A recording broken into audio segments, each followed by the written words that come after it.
The coronavirus emergency and a reality check on how concerned you should be and what you should really do to protect yourself and your family. We're seeing a rush to buy those face masks, and TJ Holmes is here with more on that. Good morning, TJ. All right, let me try to make it plain here, Stray. I have one surgical face mask here between the two of us, between me and Tom. He's sick, I'm not. Who should get the mask? Well, your natural instinct is to say, give me that mask. I don't want to catch what he has, but I should be begging him to wear it, because him, the sick person wearing it, better protects me, the healthy person, as if I were wearing it myself. So all these masks are floating around out there. Which ones do health officials say you should use? None of them. As coronavirus fears sweep the country, many are turning to protective face masks, hoping to keep the germs away. Gwyneth Paltrow, Selena Gomez, and Kate Hudson among those posting pictures of their face coverings while traveling. But not all masks are created equal. And the surgical face masks that many people are turning to for protection from coronavirus likely won't protect you, according to health officials. These types of masks instead are recommended for people who are already sick, because they're designed to prevent a person from spreading germs from sneezing and coughing.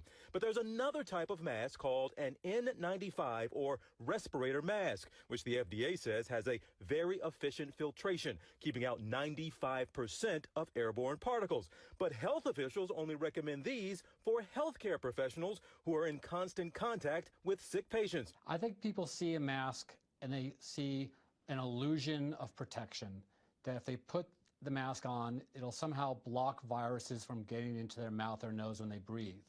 That's just not the case. Anyone who does not have a respiratory illness, meaning a cough or sneezing, should not be wearing any type of mask, whether it's a surgical mask or a respirator. But that hasn't stopped the public from buying up masks. Stores and websites sold out.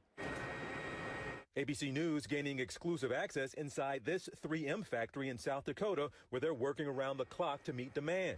Amazon even reportedly warning third-party retailers that are taking advantage of this mask hysteria, raising prices by more than 400%. Health officials are preparing for a potential shortage.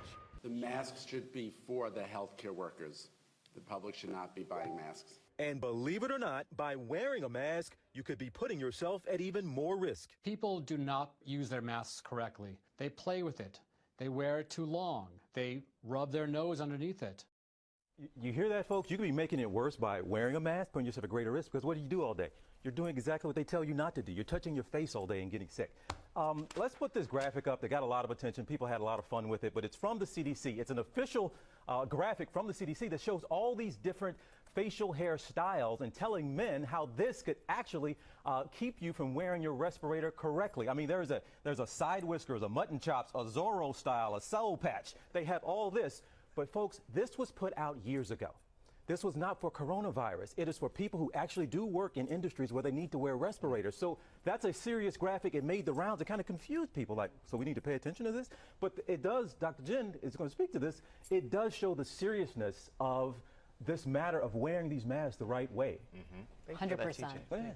And Dr. Jim, welcome back. And we talked about how sick people should wear the mask, but outside of sick people, there are some others who should be wearing the mask, and who are they? Yeah, so we remember, and Robin, when you had your stem cell transplant, you know, if someone is a transplant patient, they have a weakened immune system, of course, that's going to be individual case-by-case basis, you know, to wear a mask.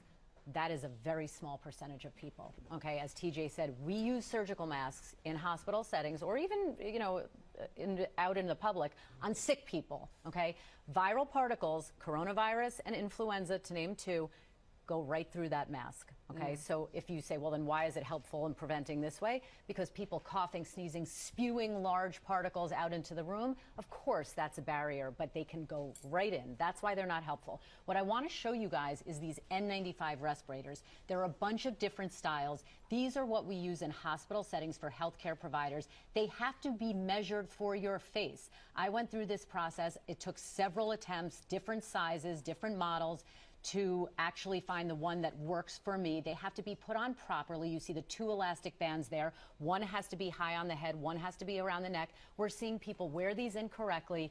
These are not for lay public use. I know it drives you crazy when you see the video and people are wearing them incorrectly. Yeah, and to be clear, Robin, if people really get sick with anything, not just coronavirus, and they can't go to a hospital and have healthy healthcare workers take care of them, we're in a much bigger situation.